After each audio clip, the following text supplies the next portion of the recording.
The one question I wanted to ask and didn't get a chance to was, how does he feel in terms of how the ballpark affects free agent pursuits on offense, especially as somebody who used to hit the ball there? I wonder, because Dave Fleming suggested to us, I don't know, maybe he's going to move the fences in. Yeah. I don't know. Buster did not appear today to me to be someone who's ready to move the fences in. He didn't sound ready to kind of do anything other than hire a staff and then figure out what they want to do. He's going to be somebody who wants more voices in the room. And I actually do think that while that might not satisfy our machismo, I think that's a good thing. That's a good thing. Buster surround himself with some good people, get multiple opinions in the room, and then start functioning. And he said he wants to hire a GM very quickly, and he should. Right. So as far as like the overarching questions about what are you going to do and what's your philosophy and what's your plans and all the rest of it, those questions should have been asked, and they were. But for me, I'm not looking for any real answers because the guy's been on the job for a day and a half, and I don't even think that he knows. I don't think that he knows. Not that he doesn't know. Yeah. Like, he wants to win, and he wants to fix this and build an organization and all the rest of it. But there's all the little things you have to do first, like hire a staff, hire a GM, figure out who the GM wants as his assistant GM, figure out what you want to do with the scouting staff, the analytical staff, the coaching staff. And then when you get through all that, you can start to roll up your sleeves and think about free agents and the on-field product. I think everything has an order of operations. Here's what he does know. I agree with everything you just said, but here's what he does know. And this is what I think the most important thing was today about this press conference. What Buster Posey knows is that what he needs to create, and there are a number of ways to do it, trades, free agency, farm system, you got to be a full-service baseball team. No compromises. No compromises. That's true. Yep. The Giants need to stop compromising. Stop calling the Seattle Mariners on a Wednesday to see if you can get their eighth-string catcher. Yeah. And they can. And they have. Do you want to know what I notice about today's press conference? What Buster needs to go create, and he knows this, is more of him. And I know that because they're just lying around everywhere. I know your initial reaction is, oh, great. Yeah, go find more like Hall of Famers who are the face of a franchise. That's not what I mean. Here's what I mean. I saw Buster when he was all the way down the hall.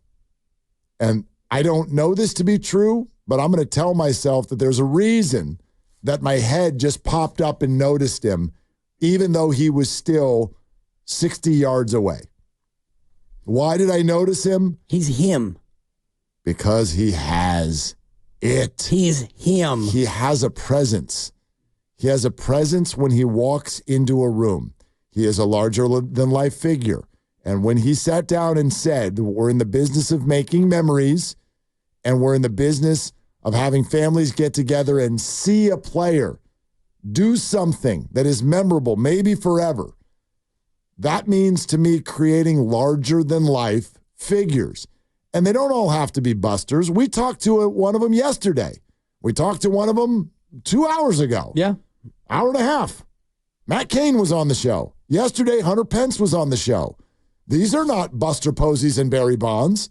They're Matt Cains and they're Hunter Pences. And right away, you can think of something they did in a Giants uniform, and you're like, I'll never forget that moment. Exactly. I'll never forget the perfect game. I'll never forget when Hunter Pence hit the ball twice and it went over the shortstop's head, and the Giants won a playoff game. Larger-than-life figures. What current Giant walks into the room and has that presence? Where you're like, ooh, look at that guy. He sits down and everybody, you don't have to tell everybody, hey, quiet, Yeah, it's a bit of an unfair bar, but what I'm hearing you say is a guy who you can look at and rely on. And right now I think about Matt Chapman and Logan Webb as number one and number two of guys that you can look at in that same way. And I just punched up the 2014 roster just so I can kind of make my point. And you had a catcher play 147 games, the aforementioned Buster Posey. Your shortstop played 153. That would be Brandon. Your third baseman played 157 games, the roly-poly panda. Pablo. Your left fielder played 131 games, Mike Morse. Mm-hmm. And your right fielder played every game. Hunter Pence. Came to the park on a scooter. Mm-hmm. So 5 of your 8, because pitchers still hit there, 5 of your 8 were, every day. Brandon Belt at first, I would imagine he got hurt, because he always does. Joe Panik was your second baseman. Angel Pagan played 96 games. Yeah. On the pitching staff, you had 3 guys start every start, Bum, Hudson, and Vogie, and Lincecum started 26. He appeared in 33.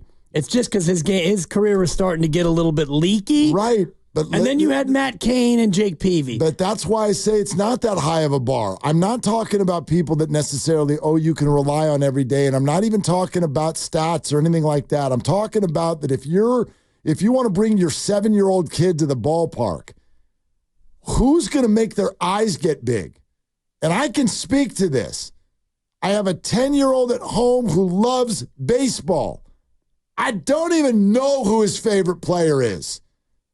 I do know that he'll stop what he's doing when Shohei comes to the plate. Of course. Of course, and others. He actually is almost like he's got a brain that I don't even know how it works. He can tell me what every player on every team in every city has done last night. I might be giving him too much screen time. I'm not sure. But the bottom line is that's who you're going to get. That's who Buster was talking about today. Who can walk into the room and make that kid go, oh, my God. And how many names on that roster fit the bill? You don't have to be a future Hall of Famer. The ones I just mentioned? You could be Hunter. You could be Pablo. Brandons. You could be the Brandons. You could be Lincecum late in his career. You could be Mad Bum. Vogie. Well, anyway, he'll be on in 20 minutes. He became one of them. Yes, he did. But you get, and in 2012, but you get what I'm saying, like a figure, somebody who makes you just kind of stop or have a presence or think about them.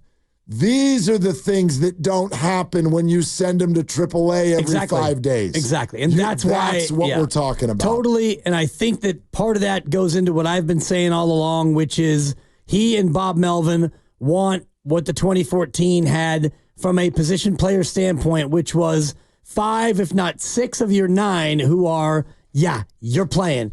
You're playing first. Hunter, you're playing right.